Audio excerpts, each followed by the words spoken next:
A very good morning and welcome to the brief here at News First. Let's take a look at your trending stories this morning. Pakistani Prime Minister Nawaz Sharif arrives in the island. Is the central bank bond controversy still being swept under the carpet? News First crew dispatched to the Singaraj rainforest to report on deforestation. Pakistani Prime Minister Nawaz Sharif arrived in the island on a 3-day official visit last evening. The Pakistani Prime Minister Nawaz Sharif was welcomed by Prime Minister Ranil Wickremesinghe at the Bandaranaike International Airport. The Pakistani Prime Minister arrived in the island based on an invitation extended by President Maithripala Sirisena. The visiting Pakistani Prime Minister will remain in the island until Wednesday. The Ministry of Foreign Affairs said that an official welcome ceremony for Nawaz Sharif will take place at the Presidential Secretariat, which will be presided over by President Maithripala Sirisena. He is scheduled to hold official talks with the President, Prime Minister and several cabinet ministers during his stay. In addition, MOUs on a number of topics related to bilateral importance will be signed between the two countries.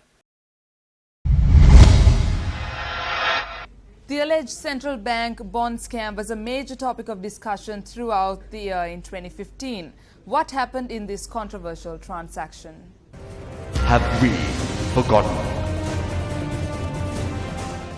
In February 2015, the Central Bank of Sri Lanka, or CBSL, announced the issue of 30-year sovereign bonds with the aim of raising 1 billion rupees. Despite the initial indication of 1 billion rupees, the CBSL's public debt department went on to accept bids up to 10 billion rupees for the 30-year bond issue. Primary dealers were not informed of the central bank's decision to raise more funds.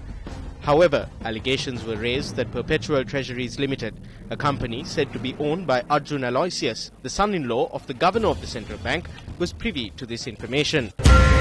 Investigative journalism by Newsfirst revealed that the address of Perpetual Treasuries Limited and that of Arjun Aloysius were the same. Arjuna Mahendran, the governor of the central bank, in an over-the-phone interview with Newsfirst, admitted that there had been a miscommunication in failing to inform the primary dealers of the increased requirement for funds. What the government should do is to demand that the investigation is expedited and enforce the law, but we cannot see such a thing happening. 4 weeks have elapsed from the 27th February to the 31st of March. In those 4 weeks, the government has placed an additional expenditure burden of 41 billion rupees on the public.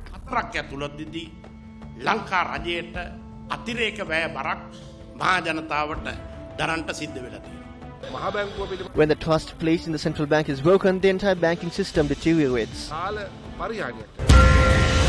the Prime Minister appointed a committee to inquire into the matter and commissioned a report, the COP Committee's investigation into the matter came to a standstill following the dissolution of Parliament. They are speechless. When it was to be brought to Parliament, they decided to dissolve it.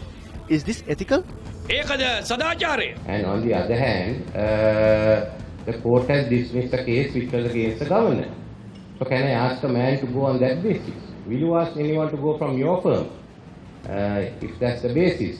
The next one is, I always said the report is going to Parliament. So we are going to Parliament. I prefer the select committee, but the Speaker appointed a subcommittee of COPE, and the chairman refused to call the members of the committee which gave the report. All those who served in this select committee and were re-elected will serve in that committee, together with others decided by party leaders. A Newsfirst crew has been dispatched to the boundary of the protected Singaraj rainforest to report on the deforestation that is taking place. The forest, which is located in Handapana, falls under the purview of the Ratnapura Kalavana Divisional Secretariat. Handapana Alla, Manikawata and Bovitiyawata is home to dense forest. We witnessed the way in which the wild breadfruit trees and hull trees were felled in the location. The trees were strategically removed by burning tires placed around the trunk and by killing the trees by removing the bark.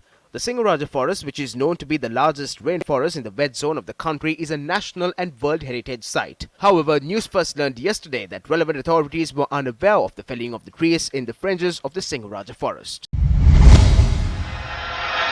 Well, that's a wrap of the brief here at News First. For the Newsfirst team, I'm Florine Rajendran reminding you to stay briefed.